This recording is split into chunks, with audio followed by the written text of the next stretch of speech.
ವೀರಶೈವ ಮತ್ತು ಲಿಂಗಾಯತ ಬಗ್ಗೆ ತಮ್ಮ ಅಭಿಪ್ರಾಯ ಹೇಳಿ ಸ್ವಾಮೀಜಿ.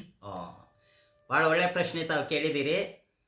ಈಗ ಈ ಸದ್ಯದ ಕಾಲದಲ್ಲಿ ವೀರಶೈವ ಲಿಂಗಾಯತ ಗೊಂದಲ ಬಹಳ ಎದ್ದು ಕಾಣ್ತಾ ಇದೆ. ವೀರಶೈವ ಅನ್ನೋದು ಹಿಂದೂ ಧರ್ಮದ ಒಂದು ಭಾಗ. 7 ಶೈವಗಳಿವೆ, ಸಪ್ತಶೈವ ಅಂತ ಕರೀತಾರೆ. ಕಾಳಾಮುಖ ಶೈವ, ಕಾಶ್ಮೀರ ಶೈವ, ತಮಿಳು ಶೈವ. ಈ 7 ಶೈವಗಳ ಪೈಕಿ ವೀರಶೈವ ಅಂತಕ್ಕಂಥದ್ದು ಒಂದು ಪಂಥ. ಶಿವನನ್ನು ಆರಾಧನೆ ಮಾಡ್ತಕ್ಕಂಥವರನ್ನು ಶೈವರು ಅಂತ ಕರಿತೇವೆ. ವಿಶೇಷವಾಗಿ ಶಿವನನ್ನು ವಿಶೇಷವಾದ ಭಕ್ತಿಯಿಂದ ಪೂಜೆ ಮಾಡ್ತಕ್ಕಂಥ ಶೈವರನ್ನು ವೀರಶೈವರು ಅಂತ ಕರಿತೇವೆ. ಈ ವೀರಶೈವರು ಸ್ಥಾವರ ಲಿಂಗವನ್ನು ವಿಶೇಷವಾಗಿ ಪೂಜೆ ಮಾಡ್ತಾರೆ. ಶಿವನನ್ನು ಲಿಂಗಾಕಾರವಾಗಿ ಪ್ರತಿಷ್ಠಾಪನೆ ಮಾಡಿ ಆ ಲಿಂಗವನ್ನು ಶಿವನನ್ನು ನಂದಿ ಸಮೇತವಾದಂಥ ಶಿವನನ್ನು ಪೂಜೆ ಮಾಡ್ತಕ್ಕಂಥ ಇಷ್ಟಲಿಂಗದ ಪೂಜೆಯನ್ನು ಕೂಡ ವೀರಶೈವರು ಮಾಡ್ತಾರೆ. ಸ್ಥಾವರ ಲಿಂಗ ಮತ್ತು ಇಷ್ಟಲಿಂಗ ಈ ಎರಡನ್ನೂ ಪೂಜೆಯನ್ನು ಮಾಡ್ತಾರೆ. ಆದರೆ ನಾವು ಈಗ ಪ್ರಚಲಿತದಲ್ಲಿರ್ತಕ್ಕಂಥ ವೀರಶೈವ ಈ ಪಂಥಕ್ಕೆ ಗುರುಗಳ್ಯಾರು, ಆರಂಭಕರು ಯಾರು ಅಂತ ಹೇಳಿದಾಗ ರೇಣುಕಾರಾಧ್ಯರು, ಮರುಳಾರಾಧ್ಯರು, ಈ ರೀತಿ 5 ಆಚಾರ್ಯರು, ಪಂಚಾಚಾರ್ಯರು ಅಂತ ಹೇಳ್ತಾರೆ. ಈ ಪಂಚಾಚಾರ್ಯರ ಕಾಲಮಾನ ಯಾವುದು ಅಂತ ಕೇಳಿದಾಗ ಈ ಪಂಚಾಚಾರ್ಯರು ಲಿಂಗೋದ್ಭವರು.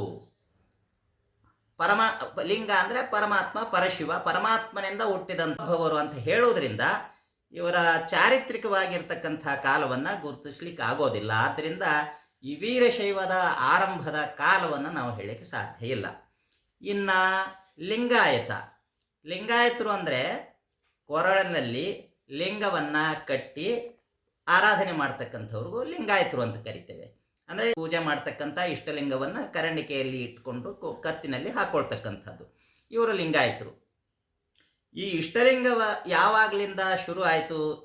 ಈ ಲಿಂಗಾಯತಕ್ಕೆ ಗುರುಗಳು ಯಾರು ಅಂತ ಕೇಳಿದರೆ ಬಸವಣ್ಣವರು ಗುರುಗಳು ಅಂತ ನಾವು ಹೇಳ್ತೇವೆ. ಆದರೆ ವಾಸ್ತವಿಕವಾಗಿ ನೋಡೋದಾದರೆ ಬಸವಣ್ಣನಿಗಿಂತ ಮುಂಚೆಯೂ ಕೂಡ ಇಷ್ಟಲಿಂಗ ಪೂಜೆಯ ಅನುಷ್ಠಾನ ಇತ್ತು.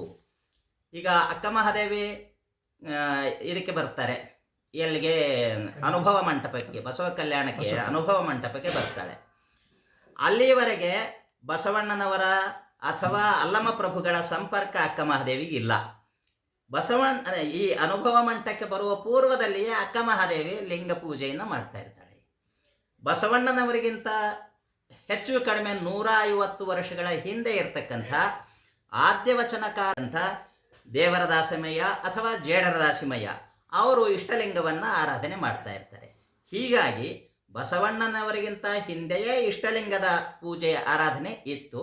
ಹಾಗಾದರೆ ಮತ್ತು ಬಸವಣ್ಣನವರಿಗೆ ಪ್ರಾಶಸ್ತ್ಯ ಯಾಕೆ ಬಂತು ಅಂತ ಕೇಳಿದರೆ, ಬಸವಣ್ಣ ಕ್ರಾಂತಿ ಮಾಡಿದ, ಅಭೂತಪೂರ್ವವಾಗಿರ್ತಕ್ಕಂಥ ಕ್ರಾಂತಿಯನ್ನು ಮಾಡಿ 10 ಹಲವು ಜಾತಿಗರನ್ನು ಸೇರಿಸಿ ಯಾವುದೇ ರೀತಿಯ ಹೆಣ್ಣು ಗಂಡು ಕುಲ ಭೇದ ಇಲ್ಲದೇನೆ ಎಲ್ಲರಿಗೂ ಸಮಾನವಾಗಿ ಲಿಂಗ ದೀಕ್ಷೆಯನ್ನು ಮಾಡಿದ ಲಿಂಗಾಯತರು ಅಂತ ಲಿಂಗವಂತರನ್ನಾಗಿ ಮಾಡದಾದ್ದರಿಂದ ನಾವು ಶ್ರದ್ಧೆಯಿಂದ ಲಿಂಗಾಯತರು ಅಂತ ಕರಿತೇವೆ. ಹೀಗೆ ಲಿಂಗಾಯತರು ಮತ್ತು ವೀರಶೈವರಿಗೂ ಇರತಕ್ಕಂಥ ವ್ಯತ್ಯಾಸ ಇಷ್ಟೇನೆ. ವೀರಶೈವ ಲಿಂಗಾಯತ ಒಂದೇನಾ ಬೇರೆ ಬೇರೆನಾ? ಇದಕ್ಕೆ ಸ್ಪಷ್ಟ ಉತ್ತರ ಕೊಡಿ. ನಮಸ್ಕಾರ, ಭಾಳ ಒಳ್ಳೆಯ ಪ್ರಶ್ನೆ ಕೇಳಿದ್ದೀರಿ. ಈಗ ವೀರಶೈವರು ಲಿಂಗಾಯತರು ಬೇರೆ ಬೇರೆ ಅನ್ನುವಂಥ ಒಂದು ವಾದ ಇದೆ. ಇಲ್ಲ, ನಾವೆಲ್ಲ ಒಂದೇ ಅನ್ನುವಂಥ ಇನ್ನೊಂದಿದೆ. ಬೇರೆ ಬೇರೆ ಅನ್ನೋರು ಬಸವಾನುಯಾಯಿಗಳು, ಒಂದೇ ಅನ್ನೋರು ಪಂಚಪೀಠ ಪರಂಪರೆಯವರು. ಸರಿ, ಯಾರದು ತಪ್ಪು ಅನ್ನುವ ಗೊಂದಲ. ಈಗ ಇಬ್ಬರು ವ್ಯಕ್ತಿಗಳಿದ್ದಾರೆ, ಇಬ್ಬರು ಒಂದೇ ಅಂತ ಹೇಳ್ತೇವೆ.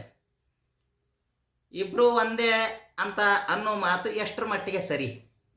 ಇಬ್ಬರಿದ್ದಾರೆ, ಬೇರೆ ಬೇರೆ ಇಬ್ಬರಿದ್ದಾರೆ. ಇಬ್ಬರು ಒಂದೇ ಅಂದ್ರೆ ಏನರ್ಥ? ಡಿಫ್ರೆಂಟ್. ಇಬ್ಬರು ಬೇರೆ ಬೇರೆನೆ, ಒಂದೇ ಆಗ್ಲಿಕ್ಕೆ ಸಾಧ್ಯನೇ ಇಲ್ಲ. ಇಬ್ಬರು ಒಂದೇ ಅನ್ನೋದು ಯಾವ ಅರ್ಥದಲ್ಲಿ ಅಂದರೆ ಭಾವನಾತ್ಮಕವಾಗಿ. ಎಲ್ಲ ಮನುಷ್ಯರು ಒಂದೇ ಅಂತ ಹೇಳ್ತೇವೆ. ಹಂಗಾದ್ರೆ ಬ್ರಾಹ್ಮಣರು, ಕುರುಬರು, ಕುಂಬಾರರು, ಲಿಂಗಾಯತರು, ಒಕ್ಕಲಿಗರು ಇವ್ರು ಬೇರೆ ಬೇರೆ ಇಲ್ವಾ? ಮಾನವೀಯತೆ ದೃಷ್ಟಿಯಿಂದ ಎಲ್ಲರೂ ಒಂದೇ, ಆದರೆ ವ್ಯಾವಹಾರಿಕ ದೃಷ್ಟಿಯಿಂದ ಬೇರೆ ಬೇರೆ. ಹಾಗೆ ಈಗ ಇಬ್ಬರು ವೀರಶೈವರು ಮತ್ತು ಲಿಂಗಾಯತರು ಇಬ್ಬರು ಕೂಡ ಇಷ್ಟಲಿಂಗ ಪೂಜೆ ಮಾಡ್ತಾರೆ, ಶಿವನ ಆರಾಧಕರು. ಆದ್ದರಿಂದ ಇಬ್ಬರು ಒಂದೇ, ಇದು ಭಾವನಾತ್ಮಕವಾಗಿ. ಇನ್ನು ವ್ಯಾವಹಾರಿಕವಾಗಿ ಇಬ್ಬರು ಬೇರೆ ಬೇರೆನೇ ಹೇಳೋಣ. ಈಗ ಜಂಗಮರಿದ್ದಾರೆ. ಆ ಜಂಗಮರು ನಾವು ವೀರಶೈವರಲ್ಲ ಲಿಂಗಾಯತರು ಅಂತ ಹೇಳ್ಕೊಳ್ತಾರ? ಹೇಳ್ಕೊಳ್ಳಲ್ಲ. ನಾವು ವೀರಶೈವರು ಅಂತ ಹೇಳ್ಕೊಳ್ತಾರೆ. ಲಿಂಗಾಯತರನ್ನ ಕೇಳೋಣ, ನಾವು ವೀರಶೈವರು ಅಂತ ಲಿಂಗಾಯತರು ಹೇಳ್ಕೊಳ್ತಾರ? ನಾವು ಲಿಂಗಾಯತರು ಅಂತ ಹೇಳ್ಕೊಳ್ತಾರೆ.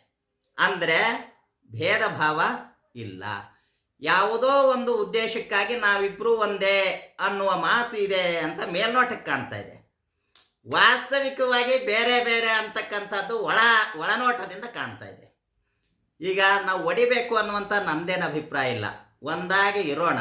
ಆದರೆ ಏನು ಮಾಡಬೇಕು ಅಂದರೆ ಒಂದಾಗಿ ಬೆರಿಬೇಕು, ಒಂದಾಗಬೇಕು.